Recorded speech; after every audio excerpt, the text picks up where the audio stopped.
Hello friends, I am Dr. Prachi from Shri Clinic. Welcome to day 9 of our quarantine series where we are discussing topics related to health, physical health and mental health also. So today's topic is something which is really a trouble for moms or all the mothers out there. Why, I'll be telling you. I got a very good response in the afternoon. I just posted a short story about the video that will be coming out today is for the moms which are really concerned about this particular thing, and you read it right. It is bedwetting, especially of children. I said especially for children because bedwetting can be in adults also, mostly in geriatric age group, that is old age. So when we say bedwetting, it is really a concern for mothers who are mothers to children of almost, I think, more than 8 years of age. Of course, bedwetting is something which not only causes guilty feeling and the embarrassment in the house, but if you're visiting somewhere and the child just wets the bed, it is a concern for the moms as well as the children. What are the consequences? What can be the complications? What are the exact causes? Symptom, so we know what it is exactly, but what causes all these things? When is the right age to say that it is bedwetting? And all these things we will be discussing today. So let's start with the topic. So when we say, basically, what is bedwetting? Bedwetting is nothing but there is loss over the control of the bladder, right? So bladder is nothing but the urinary system. So urinary system consists of kidneys, ureter, bladder and urethra. That's it, right? So when the kidneys function properly, they will create urine.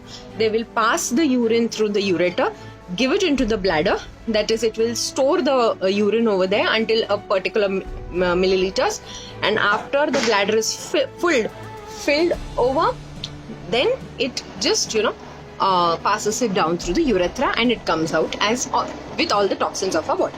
This is a normal procedure, but it is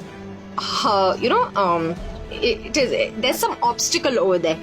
It is hindered by some few things that we will discuss, due to which the wetting of the bed or the urinary function is all disturbed, and when the urine is not supposed to come out, it comes out, and that time it is known as bedwetting, right? So when we say exact bedwetting, when will you know that it is bedwetting itself? When will you label your child to be wetting the bed in a abnormal way, right? Because we have wetted bed in our childhood, each one of us. But if there is a particular age to it, yes, we have done it within that particular frame, right? When it was normal. But if your child is doing it above the age of 7, it is not normal. Within the age of 6 or 7, it is absolutely normal. Of course, because it is growing years, it is developmental years, it's fine. But if it goes beyond that, I have patients whose wetting the bed is almost 12 and 13 years of age. So it's really a concern, and most probably it is a taboo. It is a social taboo. And of course, it is in today's era. If something happens like this, if we go over to our guests and family members, and if it happens there, it's it's an embarrassment for the child as well and for the mother as well. Right? So what are the causes that causes this? I mean, what are the reasons behind this? Most importantly, the first thing that happens is fear in a child, right? So what is the fear? We need to find out that. About that we will be talking in the further few minutes. But fears, there is some bully, if someone is bullying him or her in the school, it happens. If there's some anxiety, something is keeping him from doing a particular thing, it is that. Another thing is, very important thing is dreams. So if there are nightmares or dreams that are scaring, yes, it happens. there is sleep disturbance. If sleep is disturbed by any other causes, for example, gadget use. Nowadays children are into that, so gadget use is there, excessive mobile use, so the sleep patterns are totally disturbing, as we saw in the de-gadgeting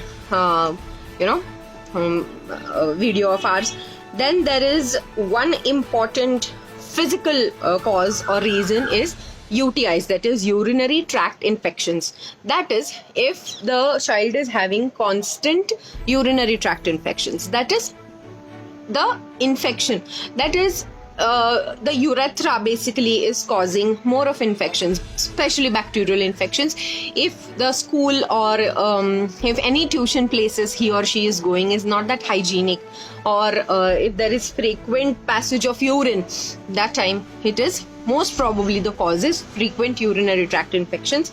Another important thing is hormonal imbalance. If the child is going through maybe pubertal age groups, or not pubertal age group is a rare age group that comes, that is almost 14-15 years, where the puberty of children of adolescent people start.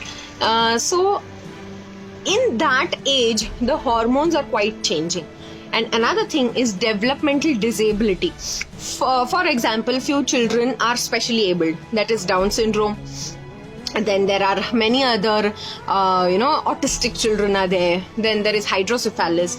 All these things, when mental retardedness is there. So all these children who are specially abled, that time it happens too. I mean, it not only happens in between 6 to 7 years, it also happens beyond that age group. So if your child is in that specially abled group, of course this is a very common symptom for them.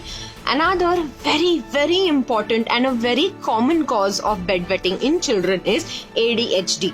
ADHD is attention deficit hyperactive disorder, and this is nothing but, if your child, ADHD is a special topic for children. If you would like, we will discuss about it, and you will not know that your child may be an ADHD child.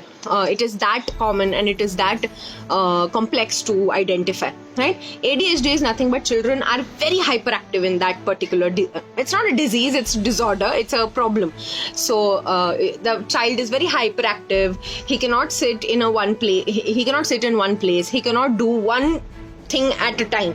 He wants to do everything. There's multitasking, and it will be very fast, at a very faster age. There is attention deficit, lack of concentration, lack of attention to what you are saying along with what teachers are. So there are many complaints. So all these things come into attention deficit hyperactive disorder, that is ADHD children. They have bedwetting as a common symptom, right? So if all these things are there, for example, any of these list what I've just said out now, if your child is having any of this, please take care, go to the cause, and what it is what we have to identify. I told you when is the problem identified as bedwetting. Another thing, what can be the consequences of this? So for example, it is give and take. It's both ways. If it is a cause, it can be a consequence. If it is a consequence, it can be a cause also. For example, if there is so much of anger towards someone, okay, and if it is not taken out by your child, yes, it will be reflected in bedwetting part, right?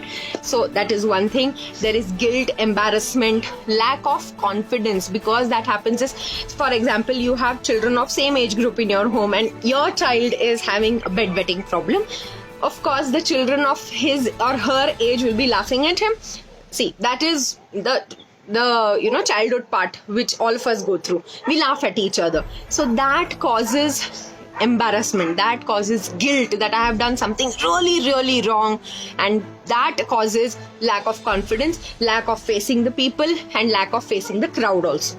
Another important thing, consequences, or it can be a symptom also, that is child rash, because there is urine coming in contact with the genital region. So your child may have skin rashes over there, so in the buttocks area, in the urethral region, when in the urinary region. So all these things, please take care of that, maintain hygiene, and most importantly, fear of everything and anything, anxiety of everything and anything. So these are the consequences your child may face off.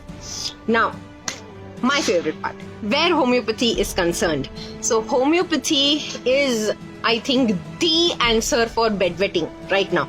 There is absolutely total cure in homeopathy, especially for bedwetting, because one, we find out the cause. Secondly, we go to the cause, as you all know. So when we go to the cause, what is exactly the cause?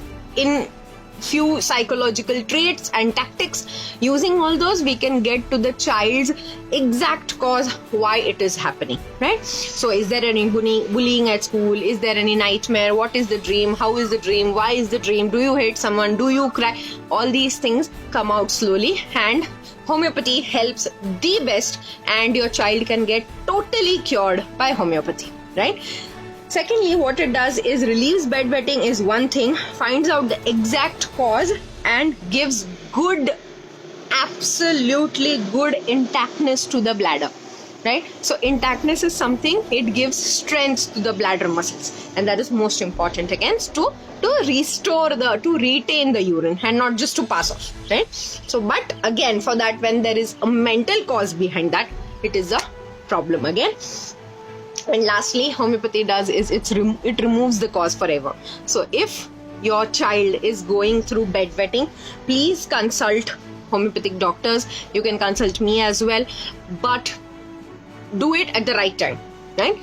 Sometimes it happens, it's not really a very big concern, it happens due to age, and in few months it will just go away also.